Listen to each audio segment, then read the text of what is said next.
Good afternoon, gentlemen. Thank you very much for joining us for this panel discussion today, the title of which is The Future of Digital Infrastructure in Asia. At the outset, I would like to thank Carnegie India, a fantastic team led by Mr. Rudra Chaudhary, who year on year has set about this excellent platform for leaders of the world to brainstorm and discuss what the future of the world perhaps will look like. Gentlemen, as you know, Asia is the engine for growth in the space of mobile and telecom services, including some of the largest telcos and technology companies based out of Asia. In India, mobile data and other telecom services are growing at an unprecedented pace.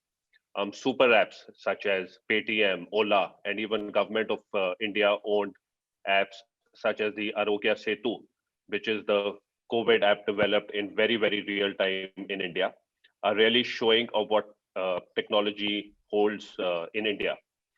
I don't think any discussion related to technology services or digital infrastructure, for that matter, globally, will be complete unless leading companies such as NEC Japan and Bharti Airtel are really at the top of their game here. With this, I would not like to take much more time, but just a quick, brief introduction of the two great panelists that we have here, and we are deeply, greatly honored to have you gentlemen on board with us today. Morita-san, the president of NEC Corporation Japan. Morita-san has been with NEC since 1983. Previously, prior to assuming the position of president, he was the chief financial officer, where he led a team of 100,000 employees of NEC globally, including revenues in excess of 25 billion US dollars. He has global experience. He has led NEC in enhancing their global partnerships across the world. Enormous experience in working in the US market as well. Deeply honored to have you, sir, with us on this panel discussion. Thank you very much once again for joining us. We also have Mr. Gupta, who is the vice chair of Bharti Enterprises, the holding company of the largest telecom services company in terms of subscribers globally. They have operations spread across the world, including, of course, in India, but across the world, including huge operations in Africa. I don't think any telecom discussion in India, or perhaps for that matter, across the world is complete unless Mr. Gupta is spoken about. He brought in a complete new term into the telecom space when he developed something called the Erlang model. He also has experience in terms of perhaps being the first company where they actually brought about outsourcing of network management. Most recently, Mr. Gupta has taken time and actually written a book. So he is now an author. His book is called Some Size Fits All, which I will, during the course of the discussion, have the opportunity to briefly talk about. Without taking much more time, I would like to take it from here. And the first question that I would like to put is to Morita-san. So over to you, Morita-san. What do you think is the NEC landscape looking like for you over the next 5 years, especially focused on where technology is really the core of every sector of industry right now? Thank you very much, sir. Okay. Firstly, and Monga-san, and thank you for inviting me and to this event. It's a great honor and my pleasure to be here. And let me start by giving some background on NEC, and for the people who do not know much about what we are doing right now. We are over 120 years old, very old companies. NEC was started as the first Japanese joint venture with the company from the West. We are created by a Japanese entrepreneur and the manufacturing arm of AT&T, you know, the giant in the United States who are operating the telecommunications in that time. The NEC started in the telecommunications industry, and over time, we extended our business into the IT and the computer industries as well. We were part of that first technology wave. Then over the next 5 years, we see new technology waves coming that we are targeting. That is 5G. And 5G is one of the biggest waves of those. We consider the 5G as one of the key growth pillars for NEC, and we have been preparing for that. We purchased for that a software company probably 10 years ago that is a leader in the orchestrations and the virtualizations and so on. We have been investing in the virtualizations, intelligent network software, and in radio technologies to fulfill like 5G needs. As we look at 5G, we see a move towards open architectures and what is called Open RAN. Open architectures will be very important to drive innovation around 5G. That is a very different point from the previous the generations. And also we recognize there is a lot of talk about 5G today. Some of that talks, I have to admit, is hype. But in next 5 years, 5G will be a reality. 5G will be prevailing in every aspect of our lives. It will be penetrating into all the world. It will also change the industry and enterprise as it operates. It will enable the Internet of Things and Industry 4.0 into a reality. That's my views about NEC. Thank you. Thank you very much, Morita-san, for those introductory remarks. Over to Mr. Gupta. Sir, Airtel has been the trailblazer in the telecom industry over the past 3 decades here in India since its inception as the leading telco. What is your view, sir, in terms of Airtel, how they see the new technologies playing a part over the next 5 years? Morita-san spoke briefly about open architecture. How do you view it, sir, in terms of going forward from here? So thank you very much, Kanav and Carnegie Foundation, for having me on the same platform as somebody as accomplished and talented as Mr. Morita-san. So it's a real honor to be sharing this panel with him. Thank you so much. And thank you for your very kind words. Well, quite clearly, Airtel has been a fairly successful company in the telecom space over the last 25 years. We started as a very small operator from the city of Delhi, where I sit. And today, we are pleased that we are in 20 countries, that is 19, besides India, which include 15 countries in Africa and around Africa. So that's, I think, again, the kind of expanse which we are in. Morita-san did speak about Open RAN, but before that, you asked, what do we see Bharti Group or Airtel over the next 5 years? I would say, first and foremost, in all these 20 geographies, we see ourselves as the leading network provider. Now, it is generally fashionable to say that, just being a network provider is a commodity business and so on and so forth. But I would have no shame in saying this will be the most profitable business, because whatever anybody may do, any OTT, any application, one company which makes money is the telecom company, because all traffic passes through the telecom company. So we will provide the best quality of network. That's the first and the foremost. The second piece which our group over the next 5 years will also do is we will be a very big player in the digital infrastructure sharing space. That is mainly the towers right now. Tomorrow it will be towers, it will be fiber, it will be the street furniture, including some of the active elements. We will be a major player there. The third will be, there's a lot of talk about content and whether telecom companies should become the app providers or the OTT providers or the content providers. My vision here is that we will definitely be a great middleware company, which will connect all the content manufacturers in a very seamless plug and play manner on one hand, and then content to our customers seamlessly on the other end. In the process, we might develop some on our own or some in partnership with outsiders. The fourth space which will be big will be in digital payments. We are already doing Airtel Payment Bank in India and Airtel Money in Africa. That is something which is an adjacent space to the digital world where we will play a very significant role. Fifth piece will be data centers and the cloud offerings to the enterprise and medium and even small scale customers, because one of our focus areas will be startups, where we intend to provide them end-to-end solutions from day one and then grow with them. So data centers both in India and Africa will become foremost. And lastly, but not perhaps the least, is our foray into the space segment with OneWeb, where we are going in for a low Earth orbit constellation.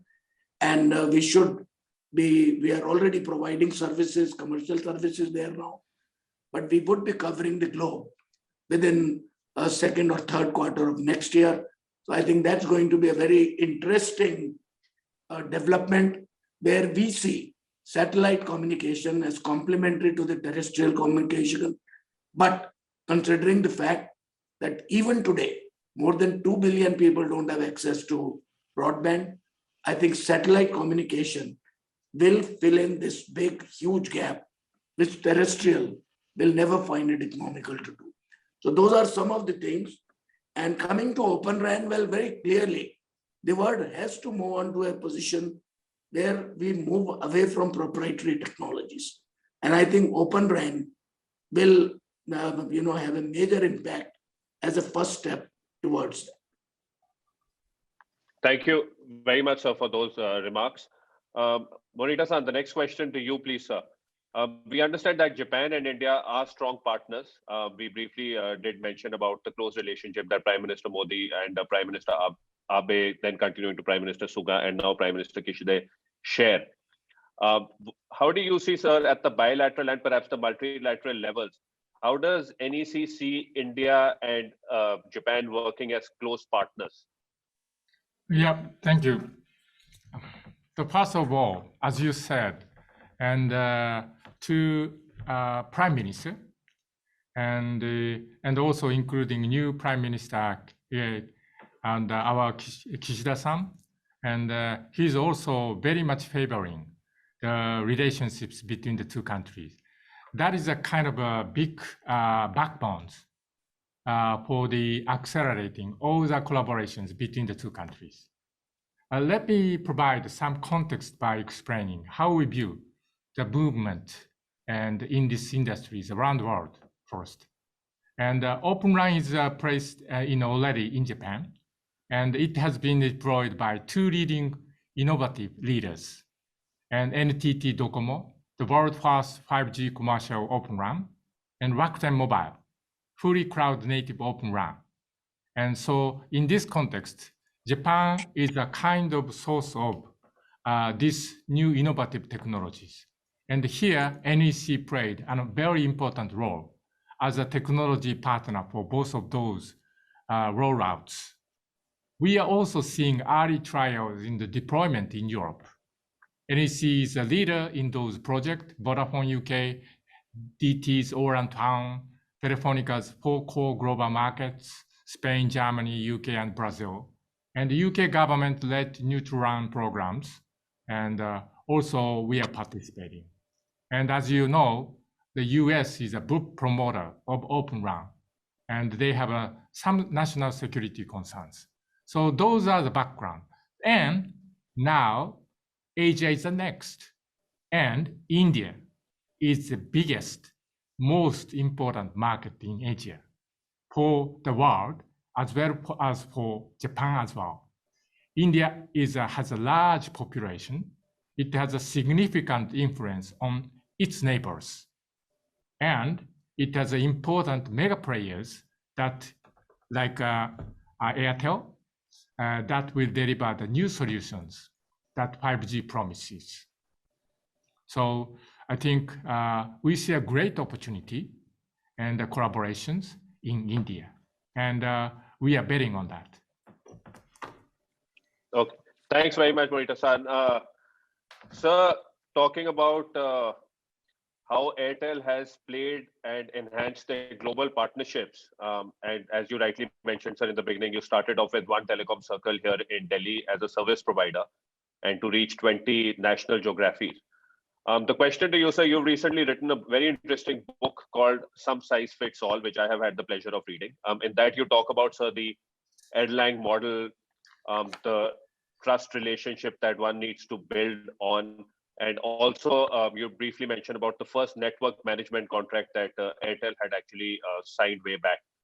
How do you see, sir, what Morita-san mentioned in terms of India, Japan really leading the way as far as the partnership is concerned, especially based on the Erlang model, which I think is new to Japan, and perhaps they've not really taken this up. So let me take a minute in very briefly explaining to the viewers what was this Erlang model and why did it come about. Typically, whenever a network is or was being supplied, it consisted of thousands of components, right? And each component was typically priced by way of a bill of material, where price was given for each component. And as we got into the business, we realized that all this is being done to create capacity, which in the 2G world was measured as Erlangs. So we went back to our vendors and we said, look, our philosophy is that we view our vendors as partners in progress rather than transactional entities. And therefore, can we work out a simple model where we will pay you for the capacity which you create for us. And therefore, since the capacity is to be measured as Erlang, let us pay you $1 per Erlang. Because frankly, I really don't care how much of equipment you put into this. Suppose NEC has a magic wand and by just revolving it, they can provide me 5G capacity. I have no problem in paying them. Even if they don't put even one screw in the network, it's fine with me. That was the genesis of the per dollar per Erlang model, where we tried to work out a basis where one, we will pay on the basis of capacity created, and second, we will pay as we utilize the capacity, the actual utilization of capacity, of course, with a long stop date. But that signified the win-win model. And I guess today, again, there is a huge need for this win-win model between the equipment supplier and the telecom operators. And in that context, I think the trust which exists between India and Japan, this has been traditional, this has been for ages, it's nothing new. The current geopolitical context, I think India and Japan are in the best position to work out on models which will ensure win-win situations for both. I think it's a very timely move. Excellent. Thank you very much, sir. Morita-san, you briefly mentioned earlier 5G is a little bit of hype, but I guess it's a little bit of reality as well. How does NEC see 5G playing out, and how important is this technology, both from NEC's standpoint as a business house and also Japan's relevance in the next generation technologies? Mr. Gupta earlier had mentioned briefly about Japan being absent from the Indian telecom industry for many years now. So over to you, sir. Yeah, I think this 5G is really important and for the world, for the people. That is that is more than for NEC. And what we see in open architectures and 5G is exactly what happened in the IT industry in the past, in a computer industry in the past. So the transformation of the IT industry or computers, probably you recall that really began in 1980s and the 1990s when the open architecture and the virtualization of the computer began to be deployed, right? And I think that time, and of course back then, people had big concerns, and there was some resistance to that changes. But in reality, that IT transformation changed the world. And that is caused by like a technological advancement.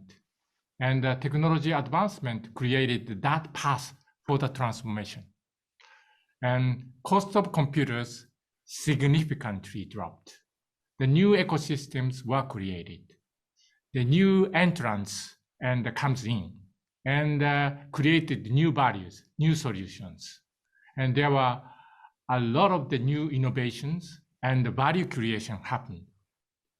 I believe the same thing is happening right now with telecom networks. I'm betting on this wave. Thank you. Thank you very much, Morita-san, for those comments.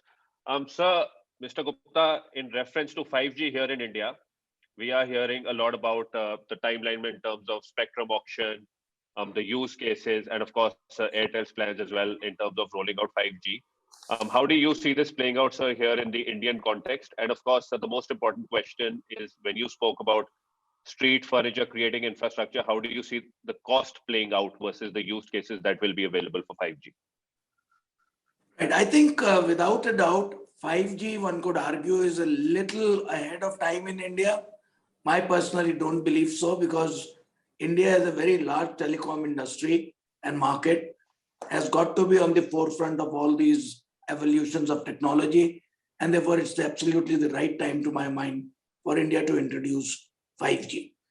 I think the national digital communication policy is very clear.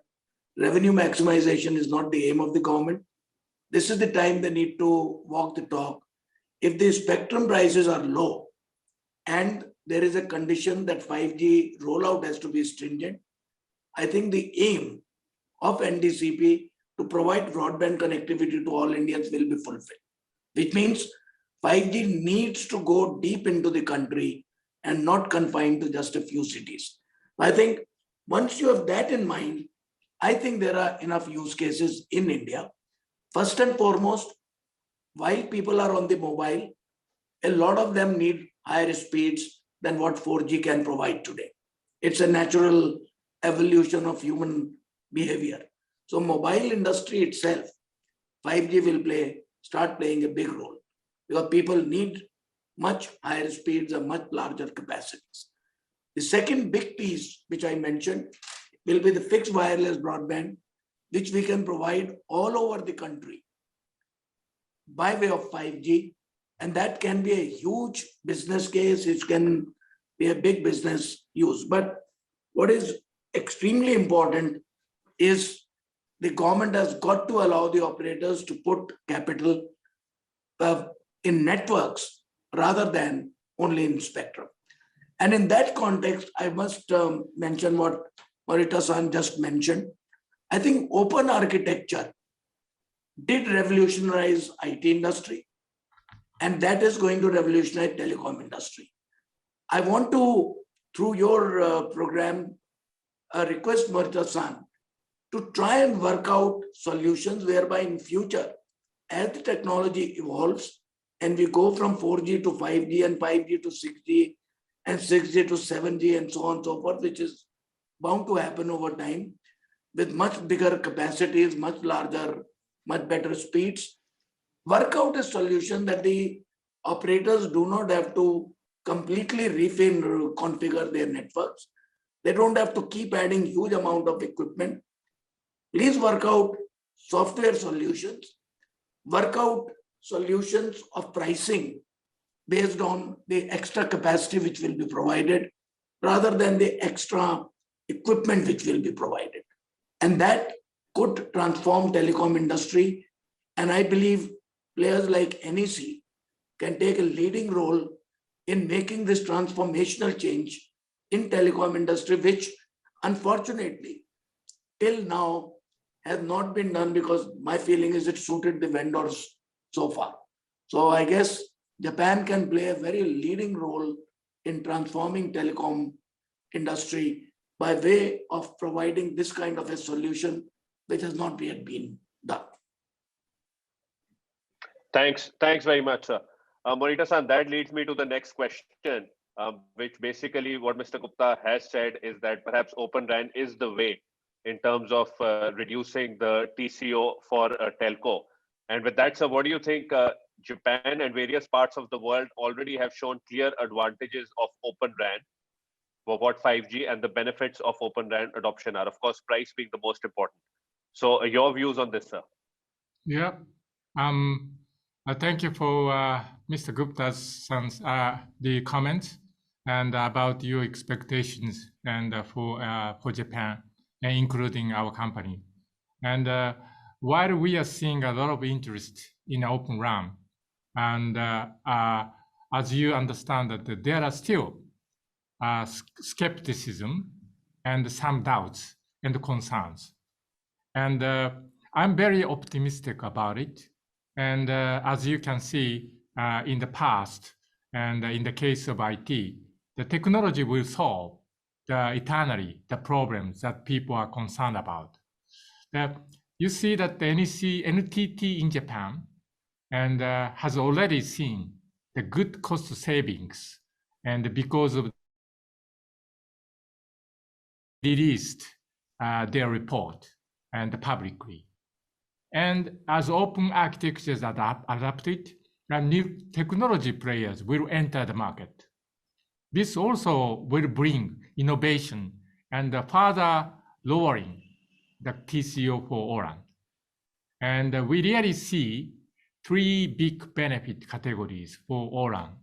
Firstly, as Gupta-san said, like increased innovations and faster time to the market. And lastly, and probably one of the most important things, the TCO reductions. I think I really wanted to work together, the colleagues and people in India as well. Thank you very much, Morita-san. Sir, I think we are pretty much running out of time. So with this, sir, I would like to give you one last minute, first to Mr. Gupta and then to Morita-san, to briefly sum up of how really NEC and Airtel, as two giants in Asia and perhaps the world, can really lead the way in terms of technology drive where Japan and India can work closely together. So with that, over to you, Mr. Gupta. Well, first of all, I would say that time is absolutely ripe, not just for Indo-Japan cooperation on a broader basis, especially in the telecom sector, but for us, it would be absolutely wonderful to work very closely with NEC.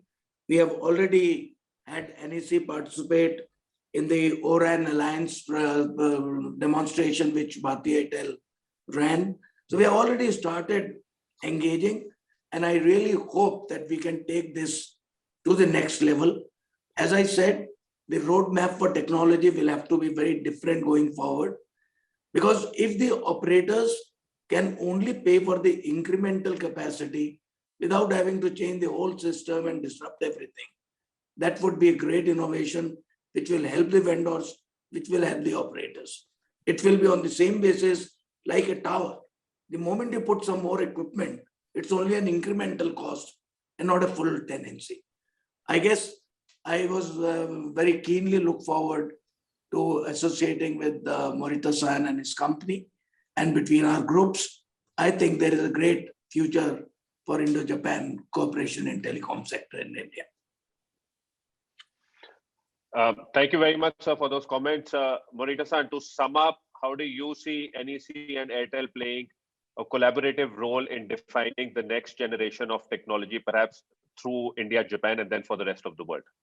Yeah, firstly, I cannot agree more what Gupta-san said.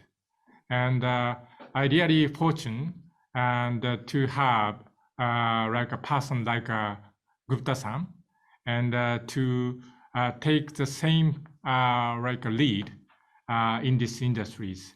And 5G, India and Japan could take leading positions in the world by identifying and delivering 5G solutions together to cities, enterprises, and people at a massive scale and to the world. And I think it's a time to the act.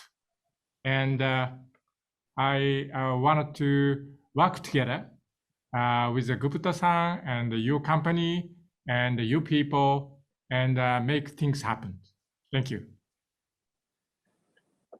Thank you very much, Morita-san, for your comments and this excellent session. Greatly honored, deeply appreciated for you joining us for this session. Mr. Gupta, thanks very much, sir, for joining us for this great Thank you. session. It's been an absolute honor to have you both gentlemen on this panel. With that, thank you very much. Greatly appreciated.